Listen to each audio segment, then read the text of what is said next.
When I stepped inside the KALEID Gallery, the first exhibit that really caught my eye was a series of mostly black and white photographs. These belong to the talented Houyee Chow, a photographer and painter whose art provides insight into her unique perspective. When I asked Houyee about her exhibit, a show called Melancholy, she told me about how it explores themes of childhood, family, and identity.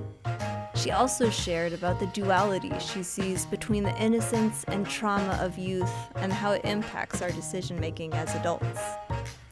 The subjects in Houyee's photos seem to hide their eyes from the audience, either by ducking behind branches or twisting away from the camera. Here's what Houyee had to say about it. So I also feel like it takes time for me to understand why I photograph the things I photograph. Realizing now as a grown-up who has come out as bisexual, I didn't realize that as a kid I was hiding myself because I was scared of this identity that I didn't want to embrace. It also has to do with the duality of my two cultures. So I'm Mexican and Chinese, so it was always just trying to figure out why I wasn't Mexican enough, why I wasn't American enough, and why I wasn't Chinese enough.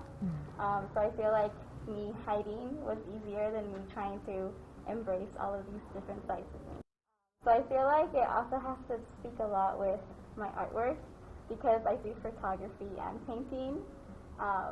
There's always that duality that these two don't go together, but they're just so much a part of me, and I can't not do one. I have to embrace both of them.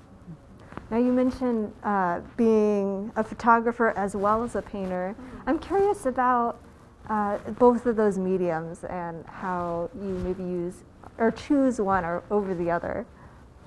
Yeah, so when it comes to my paintings, I feel like painting is what I want to see in the world because I get to pretty much create it. As opposed to photography is the more intimate, real side of things I can't hide. So I feel like when it comes to both, it doesn't really I don't really decide, it decides for me. So I'd also love to hear about kind of your origin story as an artist. How did you get started, and how have you seen yourself evolve over time? Yeah, so when I was 16, I actually almost lost my mom. It was a gun violence accident. Had nothing to do with us. It was just some person who was angry at their mom. Wow. Decided to take it out on my mom. And that was the moment I realized that life is really precious. And so I decided to pursue art. Well, thank you so much for joining us today. This has been Houyee Chow. I'm Johanna Harlow, and we'll see you next time.